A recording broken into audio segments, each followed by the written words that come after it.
Fernando, escuchar al presidente, digo, uno buscaba recién y estábamos en producción en la previa pensando en frases de este estilo y te remontan un poco a Venezuela, ¿no? Cuando hablaban de los pajaritos, de que le dijo, ¿no? Mira, cuando te dicen que la inflación es multicausal, un gobierno te dice vamos a seguir emitiendo.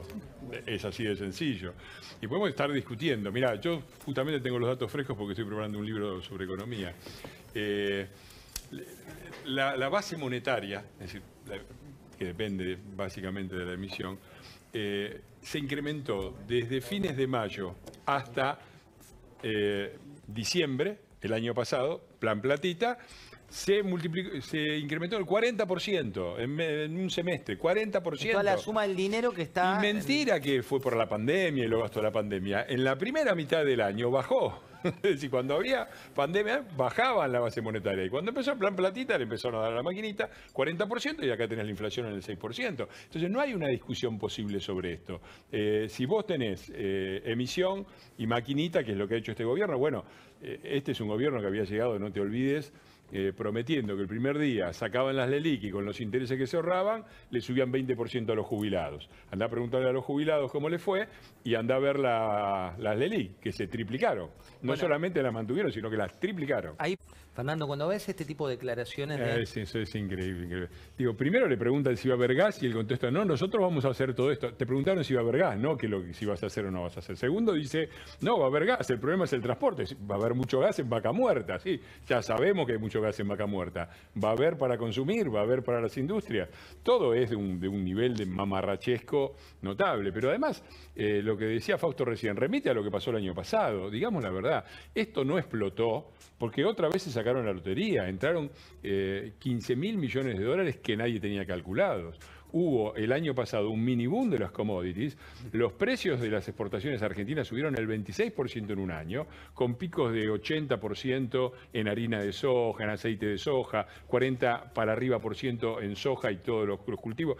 Todo se fue para arriba. Y entraron 11.000 millones de dólares, simplemente no por cantidad, sino por diferencia en el precio. A eso se sumó, o sea, ahí el gobierno le tiene que dar las gracias a dos monstruos. Al campo, que aborrece, y a la globalización y los precios internacionales, que también aborrece. Y después vino el tercer monstruo que lo ayudó, que fue el FMI, que le dio 4.334 millones de dólares. Sumás y son 15.000 millones de dólares extra que entraron en el doping de la Argentina. Entonces, eso fue lo que evitó el estallido. Acordate lo que era poco antes, cuando el año anterior el dólar volaba por arriba de 200.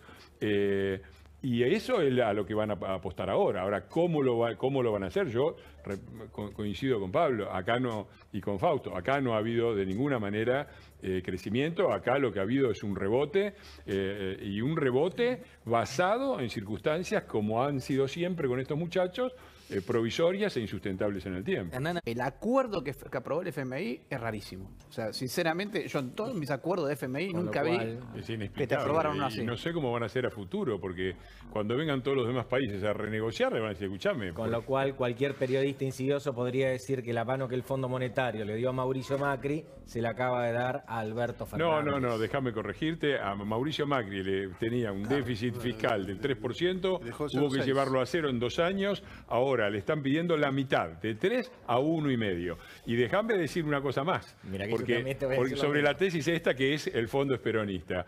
Bueno, ¿cuál fue el único gobierno que volteó el Fondo Monetario Internacional?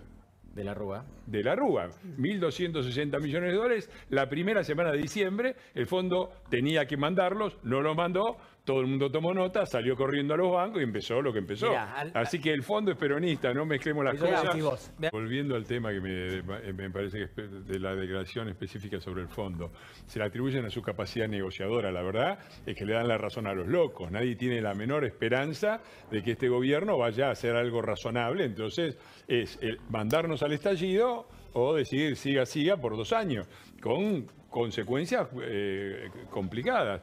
Pero además, ya que estamos, porque ahí mencionaron la capacidad negociadora de Kicillof, para ver cuál es la capacidad negociadora de los muchachos, Kicillof negoció básicamente dos cosas. YPF. YPF dijo que no íbamos a pagar ni un solo dólar. Y después le terminamos pagando 5.000 millones de dólares por el 51% de las acciones. Valor implícito de lo que pagamos, 10.000 millones de dólares. Valor actual de YPF, 1.500 millones de dólares, es decir, el 15%. Gran negociador. Y el otro Club de París. Había 5.000 millones o algo así, terminamos pagando 9.000 millones de dólares, porque pagamos no solamente la deuda sin quita, pagamos los intereses sin quita y pagamos los punitorios, que ni en el consorcio te los cobran. Todo el mundo sabe que los punitorios te los ponen para sacártelos en el momento que pagas. No, pagamos los punitorios. Esos son los grandes negociadores que se jactan de lo bien que lo han hecho. Bueno, hay mucho... Es un problema clásico de la teoría del poder. El ejemplo clásico que se pone, extremo por supuesto, es Hitler en el búnker, que tenía a todos los generales alrededor, ninguno le podía decir, usemos esta división, y nadie le podía decir, mirá, esa división ya la aniquilaron. Lo estamos viendo hoy en vivo y en directo con Putin, que es otro problema que tiene. Cuando estableces un sistema autoritario donde nadie te puede decir la verdad, porque si te dice la verdad, corre riesgos, te terminas aislando de la realidad porque nadie te la trae. Y me parece que es lo que le ha pasado, lo que le está pasando claramente a este gobierno, porque uno escucha las cosas, ve al presidente en el medio de un día fatal como fue aquel, ir al Aquagym y vos te das cuenta que no hay nadie al lado que le diga, escúcheme, presérvese, no haga esto. Y cuando sale la vocera presidencial a decir que la vicepresidenta no le atiende el teléfono al presidente, bueno, me parece que hemos llegado justamente a este espectáculo dantesco de un núcleo autoritario que por su propia mecánica se aisló de la sociedad y que tiene alrededor toda una serie de obsecuentes que lo único que hacen es dedicarse a la guerra entre ellos y que por supuesto no pueden transmitir ninguna información que les sirva para hacer algo razonable. Además, con lo que sucede. ¿Y ustedes quieren derogar la ley de abastecimiento? Mira, nos parece... Hablaba recién Waldo de que este gobierno es la versión farsesca del de los 70. La ley de abastecimiento era de 1974. Con esa ley de abastecimiento lograron reprimir las tarifas, reprimir todo, reprimir la inflación. En el 75 tuvimos el Rodrigazo. Se triplicó la pobreza en un solo año cuando explotó. Se triplicó la pobreza en el mayor shock socioeconómico negativo de la historia argentina, hecho por el peronismo, que después la van de sensibles sociales, y el país tardó desde el punto de vista productivo para volver al nivel de PBI que tenía en 1974, tuvieron que llegar hasta 1991, 1992. Eso es lo que están proponiendo ahora, que es una vieja tradición peronista. Está el discurso de Perón diciendo... Va a volver la época de andar con alambre de fardo en los bolsillos, vamos a colgarlos a todos para hacer, voy a hacer respetar los precios, aunque tenga que colgarlos a todos. Frase de Perón como presidente. Es decir, la solución de todo esto básicamente era en aquella época colgar almaceneros y ahora echarle la culpa a los formadores de precios y qué sé yo. Bueno, si siguen con esto, la inflación va a seguir. Déjame hacer una observación, porque acá lo escuchaba con mucha atención a Javier hablar del tema del Banco Central. El Banco Central fue creado en el año 1936. La inflación en 1935 y 36 anual era de 6 y 8%. Vos me vas a decir, era muy baja. No, era muy alta. Era muy alta porque la inflación media desde 1900 a 1945 de la Argentina, ¿sabés cuál fue? ¿Cuánto fue? Entre 1 y 2%, el promedio anual. Si no había inflación hasta 1945, no sé si te suena el año. 44, salta a 26% de la inflación por primera vez. Bueno, y ese es el otro punto. Cuando la inflación era de 6 y 8%, que era muy alta, crearon el Banco Central, un Banco Central independiente, y la inflación bajó. En la década siguiente fue de 1,86% promedio, hasta 1944, 1945, saltó a 20, en 1948 era de 50%. Entonces, la pregunta es, volviendo a la observación de Javier sobre el Banco Central, ¿es el Banco Central o es el peronismo? Porque yo miro todos los países que no tienen inflación y tienen Banco Central, pero tienen un Banco Central independiente y de eso nosotros tenemos propuestas. Sí, hay varios detrás, ¿no? La justicia, Fernando Iglesias. ¿Quién es Roberto Boico? Bueno, en lo personal yo tengo un cierto contacto, y el diputado Wolf también, porque la semana pasada salió un fallo absolutorio de la Sala Segunda por un juicio que nos hicieron, esto es lo bizarro de este país, las señoras Florencia Peña, Úrsula Vargés y Sofía Paqui denunciaron a mí y al diputado Wolf por incumplimiento de los deberes de funcionario público. Un juez, Martínez de Giorgi, dio lugar a la causa, llegó a la sala 2, fue rechazada, volvió al juez, el juez la volvió a mandar, la volvieron a rechazar. 3 camaristas, uno votó a favor de que siguiera este proceso absurdo, que fue el doctor Boyko, que es un ex abogado de Cristina Fernández de Kirchner, ¿no? Así que me parece que eso describe un poco el nivel de ridiculez que al que llega esta teoría del lawfare. Y después, ¿qué se puede decir de todo esto? A ver, hablan de del lawfare estos muchachos, ¿no? Y hablan, por ejemplo, de Comodoro Pro. ¿Qué es Comodoro Pro? Comodoro Pro es Comodoro Pi. ¿Qué es Comodoro Pi?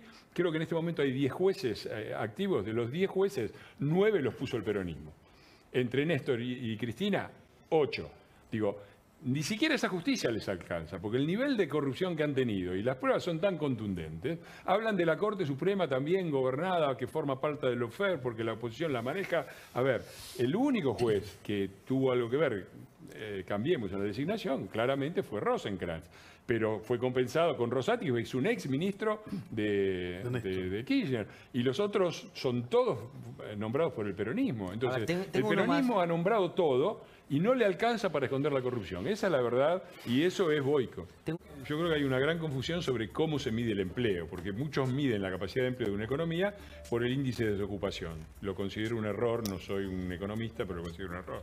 Porque lo que mide la capacidad de una economía de generar empleo es la tasa de empleo. La tasa de empleo es la cantidad, el porcentaje de una población que tiene trabajo. En Argentina es muy baja, muy por debajo de... Es muy baja, pero en la tierra arrasada que dejamos nosotros, era del 43% la tasa de empleo. Hoy es 43,7%, es decir, es la misma.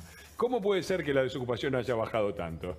Por lo que dijo Fausto, porque muchísima gente que en aquel momento pensaba que tenía empleos razonables a los que podía acceder, ha dejado de buscar empleo. Entonces, el índice de desocupación, que no mide la cantidad de desocupados, mide la cantidad de desocupados que buscan trabajo, baja, sin que se haya generado empleo. Entonces, todo este triunfalismo del gobierno, del crecimiento, que en realidad es rebote, de la recuperación de los empleos, que en realidad es empeoramiento del empleo y gente que no busca trabajo, forma parte de la gran leyenda peronista, cuyo último capítulo es el relato kirchnerista. ¿Cuál va a ser la jugada de cara a 2023? ¿De quién? De todo el espacio de Juntos. No, nosotros, para empezar, nos parece que es prematuro anticipar escenarios, anticipar definiciones.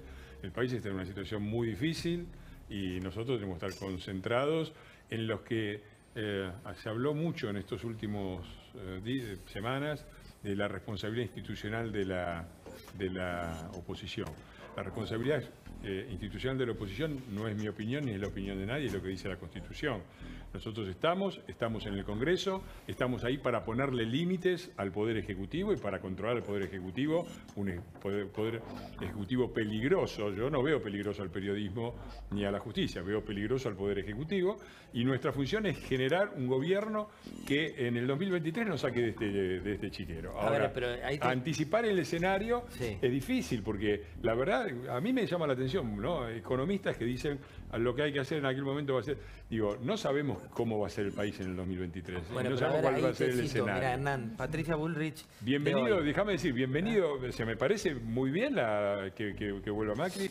Es uno de los muchos candidatos. O sea, la proliferación de candidatos razonables en Juntos por el Cambio, hablo de Macri, de Patricia Bullrich, de Larreta, de Vidal, de los radicales, toda esa proliferación indica que hay una expectativa.